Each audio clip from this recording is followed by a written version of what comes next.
यो चाहिँ हो दाजुको चियाबारी। दाजुको चियाबारी हेर्न सक्नुहुन्छ तपाईँहरूले। टन्नै टन्नै टन्नै टन्नै छ।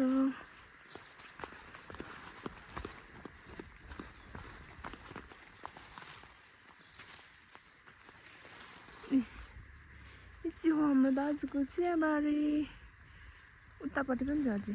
कति छ चियाबारी त कति चियाको के दुःख यहाँ साथीहरू। नेपालटारको चिया बगान श्रीयन्तभन्दा कम छैन। भर्खर हुस्से लागेको छ साथीहरू।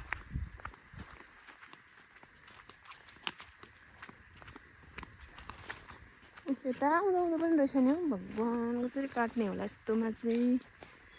साथीहरू प्लिज भनिदिनु होला, म चाहिँ सक्दैन यस्तोमा।